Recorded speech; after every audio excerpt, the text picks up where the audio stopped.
What if I told you it wasn't just good football players Georgia had to go up against on Saturday? It was also witchcraft.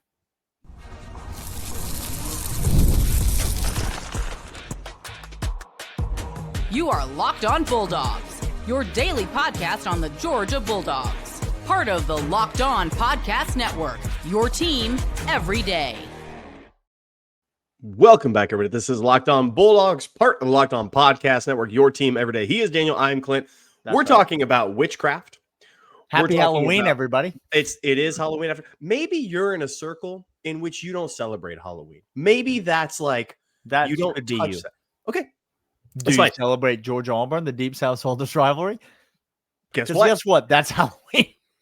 You're now in a brew factory, and it's not the one that you get samples of fermented beverage. No, this brew it comes out of a cauldron. Is a cauldron. That's exactly right. Hocus Pocus called. You're it. We're talking about witchcraft. We're talking about Auburn, how abysmal they are in every facet that should favor Georgia, and yet at the same time, interesting how it doesn't favor, it disfavors at a disadvantage Georgia. We're going to break down the game, talk about a couple things. Daniel, you mentioned it, Jordan Hare, and yes, Auburn fan. I'm speaking. Just stop. You're not. Stop trying. Stop trying, Auburn fan. You're not. Jordan Hare Stadium is a ridiculous environment. Cam Newton jersey night game. Oh my gosh, Cam Newton jersey night. You would just love to see it. If they feed him crab legs just to bring in another homage back to another disgraced quarterback, I'd be here for it, by the way. Yeah. I mean, it'd be kind of funny. You said it. We are going out to the plains. Daniel, it doesn't feel good.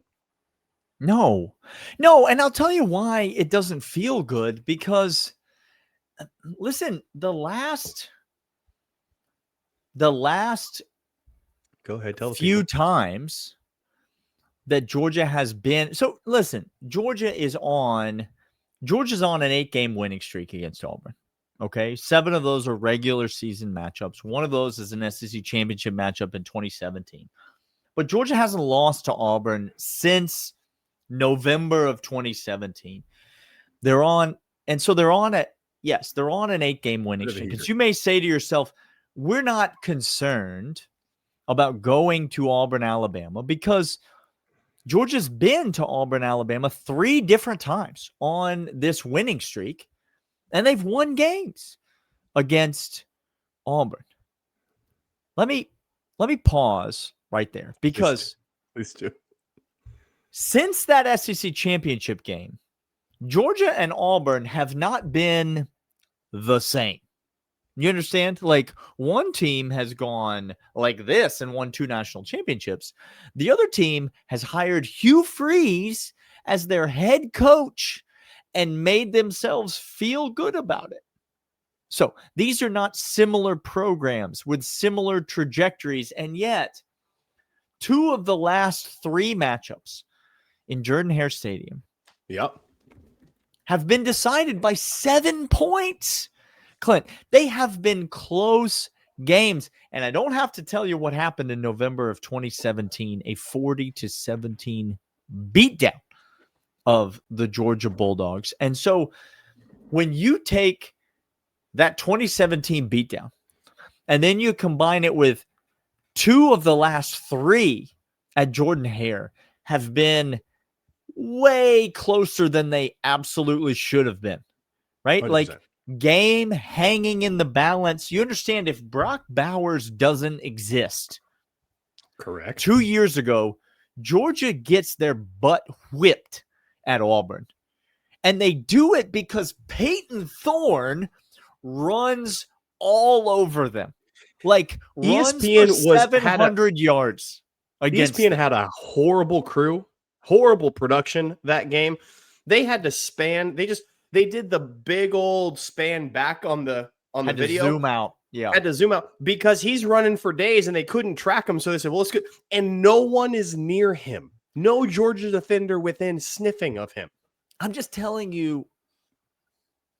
I mean, ask anybody. Ask Alabama. Ask Georgia throughout the years. Yes, there are times when 2021, Georgia wins 34-10 at Auburn. Do I need to remind you that this is not the 2021 team? Is that something we have to cover here on the podcast? If it is, let me be the first. This is not the 2021 team. That's not me being a negative Nelly. That's just them's the facts. Okay? This team ain't that team. So, correct.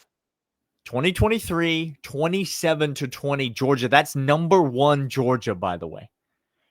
Squeaks out of there with a 27-20 game victory, a 1-score game. And 2019, 21-14. That's number 4 in the country. Georgia goes to Auburn, squeaks out of there with a 7-point win. This is just not a fun place to play, Clint. I don't care what happened against Oklahoma. I don't care what happened at Texas A&M. Please do not throw those things at me.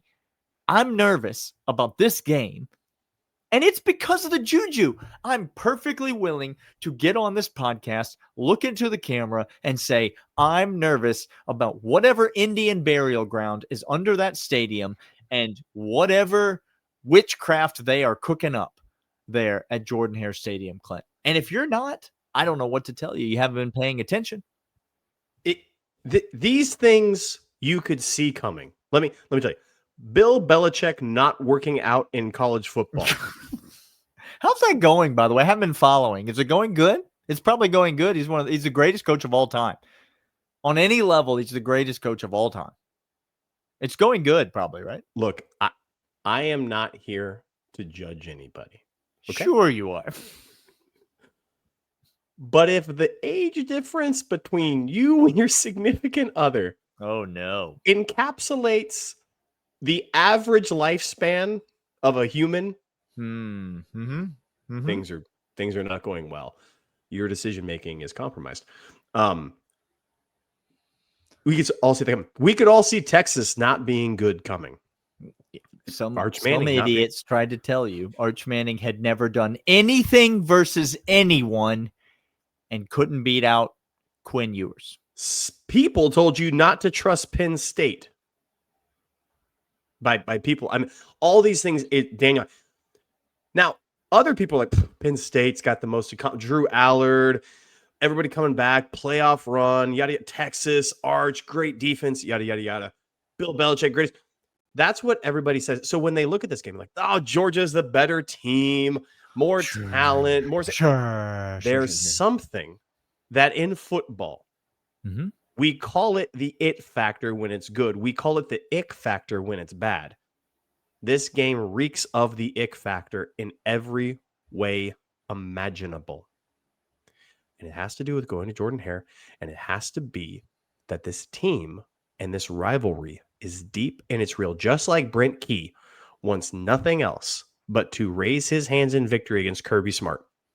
He literally wants nothing else besides that.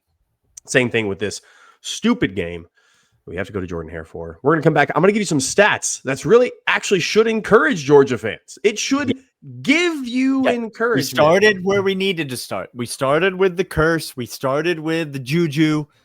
Now we're going to try to speak reasonably. We're going to try to speak reasonably about a football game that's going to happen on Saturday. Let's see if we can get there next. But first, I want to let you know about Mazda. Mazda's fantastic. You should like them as well. Mazda crafts cars for those who do more than simply move. Footwork to breathwork, athletes sweat all the details. Mazda brings the same attention to everything we craft in every model. All-wheel drive standard in every crossover SUV you can drive with confidence through almost any season. Like our players, we sweat every detail because when you make every move count, impossible becomes relevant. Mazda, move and be moved. But that's not all. We also have our friends over at Monarch Money. Daniel, I know you're sick and tired of trying to figure out where the heck your money goes on a daily basis. Sick and tired. Well, he's sick, he's tired, and his pets' heads are falling off. It's not great, but guess what? His money, his finances, all in one place. He has the full picture. He and his family can get together. Personal finance tool that brings his entire financial life into clean, easy-use interface on the laptop or the phone. It's built for people with busy lives. Link all your accounts in minutes, see clear data visuals, and categorizing of your spending. Identify where you're saving and where you're not. Monarch helps you notice the inefficiency of some investments, allocations, and discover forgotten 401ks from past jobs. Don't let financial opportunities slip through the cracks. Use promo code LOCKEDONCollege at monarchmoney.com in your browser for half off your first year. That's 50% off your first year at monarchmoney.com with code LOCKEDONCollege. I'm sick and tired of being a nobody. But most of all, I'm sick and tired of having nobody, Clint. That's what I'm guys, sick and tired of. Play bingo with all the references we give you from cultural 90s and early 2000s, and you will enjoy it. Just don't play a drinking game with it. No, don't do it. We do not recommend that. A lot of people listen to us on their commute to work.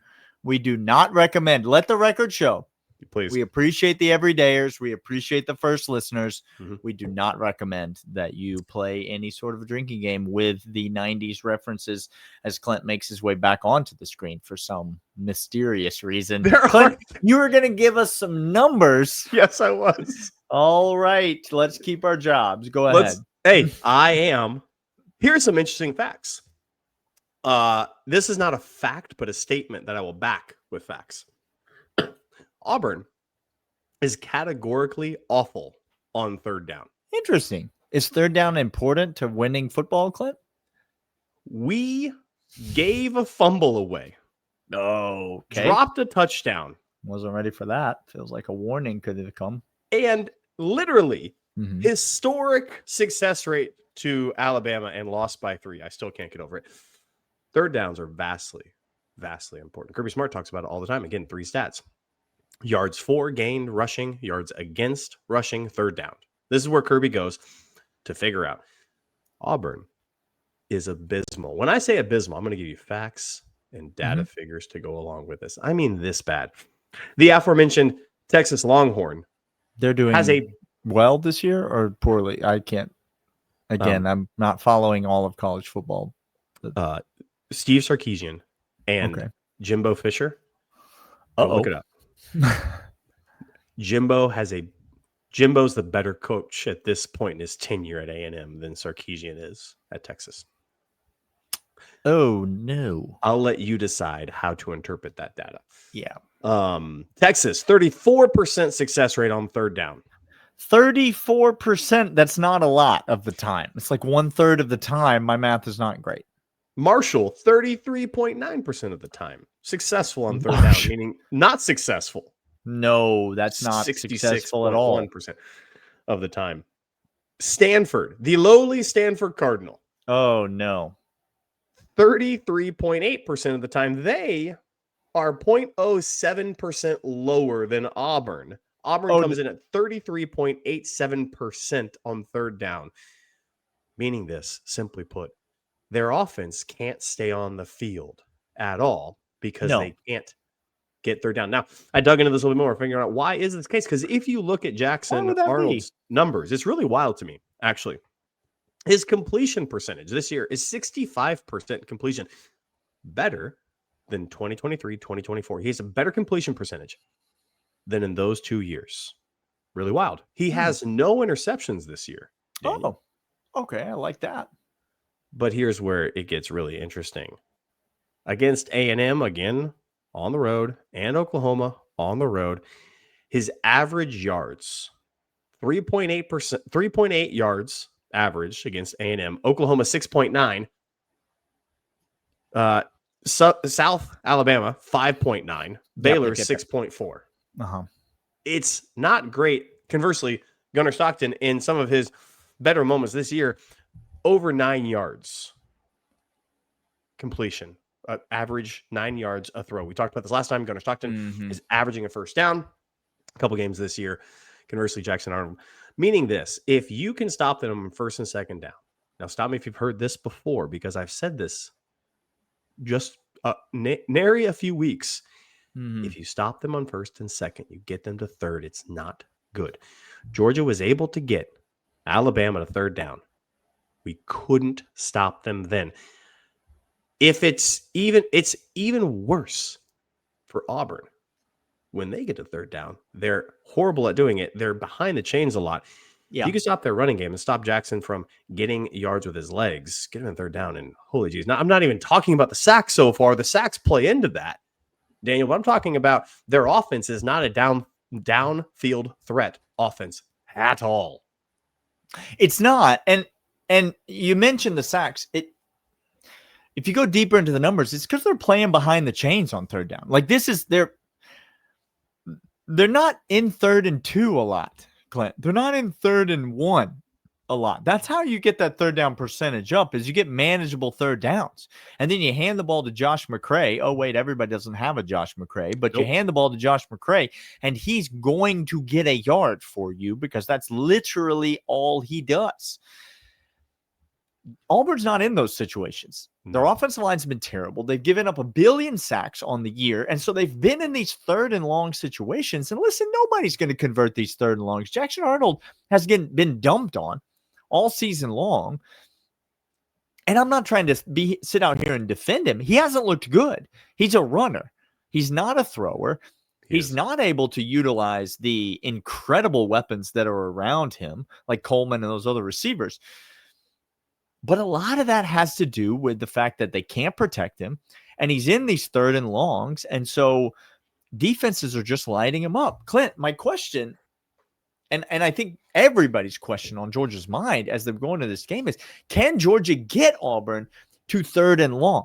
Can we get them into 3rd and 10s? Can we get them into 3rd and 12s? Can we get them into 3rd and 9s?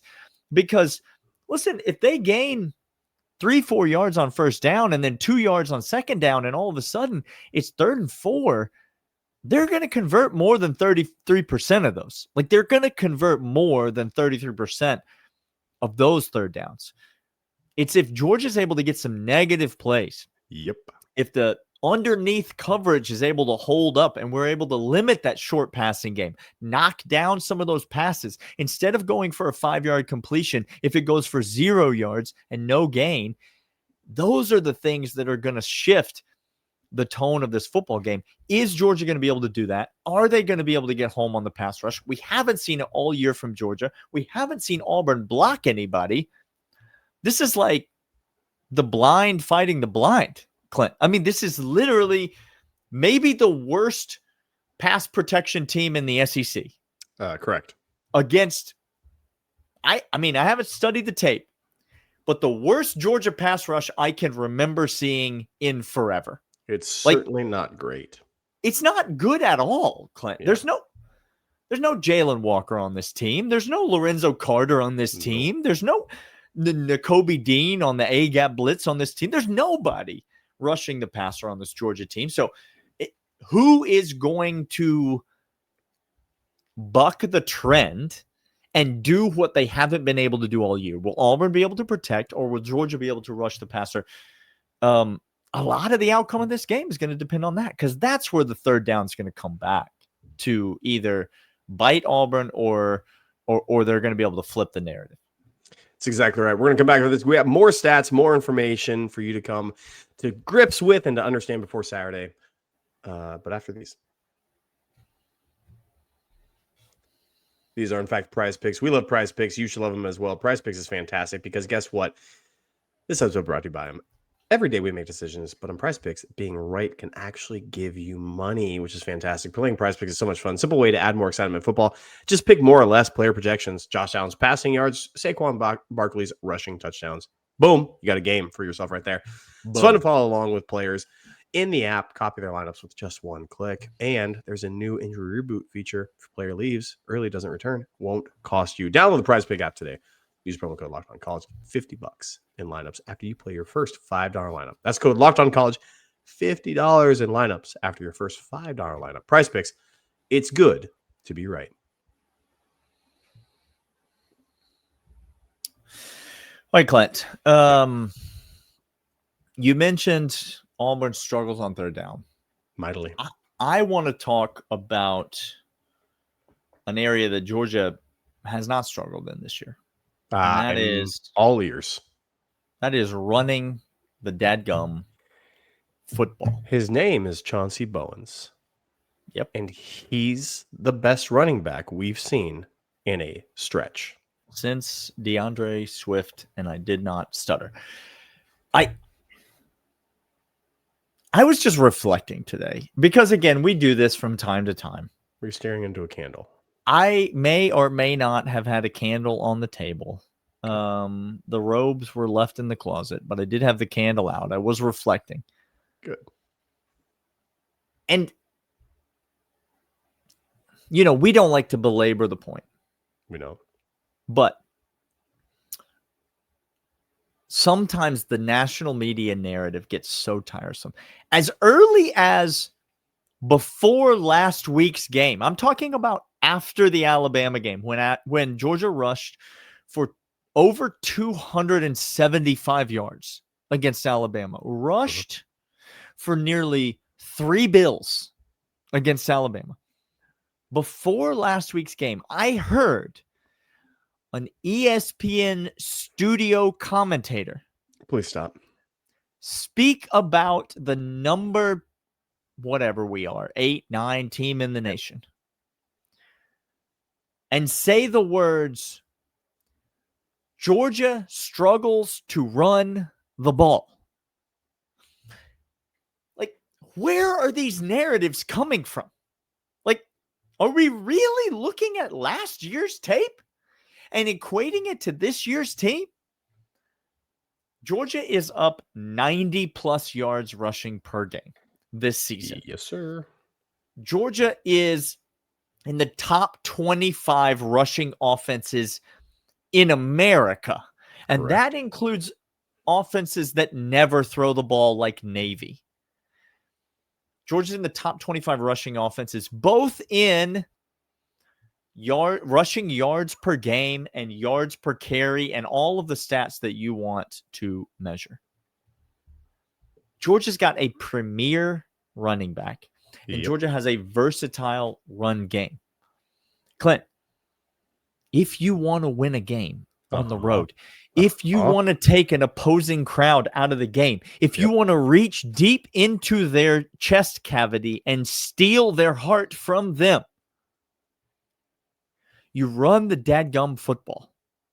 You understand? Like, you control the clock. I do. Own the game, and you run the football. It is not a recipe for blowing Auburn out. Can I just remove that from your hope, Georgia fan? Just please don't take an alternate line on Saturday. Listen to me. Come back for locks tomorrow. Do not take an alternate line on Saturday. We will not blow Auburn out. No. And I'm here for it because all I care about is a 1-point win. Control the game and run the football and let Gunnar Stockton pick his spots and destroy Auburn with a downfield passing attack that they are in no way equipped to stop, because Chauncey Bowens has been systematically dismantling them limb from limb. It's if you talk to people, you could tell somebody who's never been in a fight before in their life, because they think getting popped in the mouth is like this thing that you just kind of get back up and you quickly respond, and you're not like, your eyes aren't watering and snot's not coming out of your nose and you can't see straight. They have no clue. When you do that to an opposing defense over and over and over, and you commit guys to the box, either, and Auburn knows this because Auburn's offense, by the way, Singleton, his average, he's averaging 8 yards against top 25. Coleman, 15. Coleman's got more average. You look at the yards that they have, it's in pretty, Oklahoma, he had 29 yards averaged, but against A&M, 4.5. He doesn't have more than 5 receptions against somebody not named Ball State. I'm bringing that up to say their offense is not the downfield threat you think, even with 2 exceptional wide receivers. Those wide receivers are exceptional. Okay? They're very good. When you can't go over the top automatically as an offense, Auburn, and you are watching that clock tick, tick, tick, tick, tick, tick, tick, tick, because Kirby is just pop, and now you are swelling in the nose, you can't breathe right, and your eye is shutting. Yeah, you got to stop. She closing up. You got to stop the bleeding. So you bring more people up, and you start crouching. You start getting a little bit on your toes. Cut me, Mick, is what you start saying. That's what. And then all of a sudden, you take that shot, that one shot. That was again. Oh, this is, by the way, we are describing to you the Alabama playbook. except catch the dang ball on the seam for 7.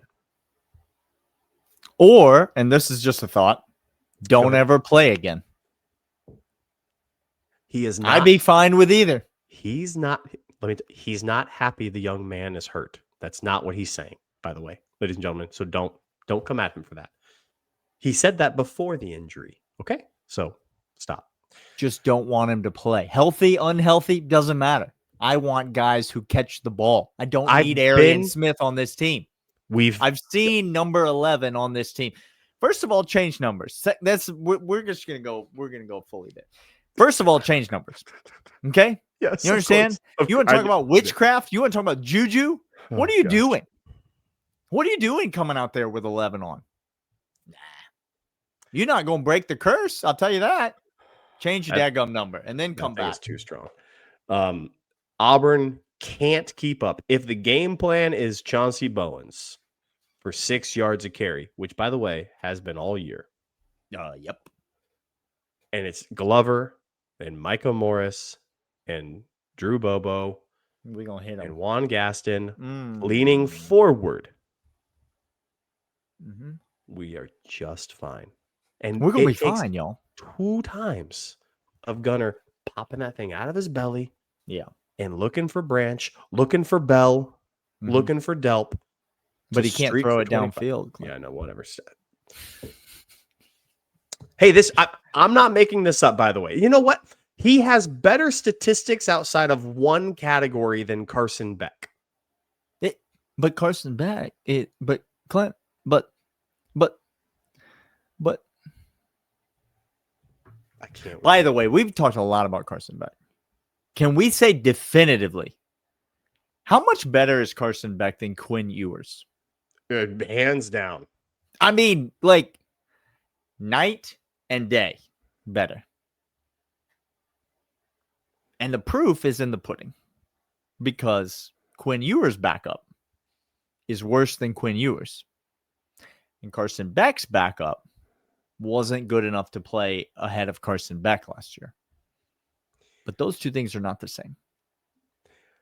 Gunner Stockton is surpassing in every single category, neck for neck. Last year's Carson Beck to this year's Gunner Stockton. And this year's Carson Beck is pretty much a dead heat. Like, I don't know how to tell you in any other world that Gunner Stockton is not the problem at all. As a matter of fact, he's better. He's making our team better. Well, if we know it's not Gunner Stockton, Clint, it's Mike Bobo. It's obviously Mike Bobo. Pick somebody to hate. Pick somebody to hate and stay on your hate, is what I'm trying to say. Just stay in your lane. Just stay in your lane. He is Daniel. I am Clint. Come back tomorrow for locks. We're going to give you the full preview breakdown for this game. We're going to lose by 100. Come back. We'll see you guys then.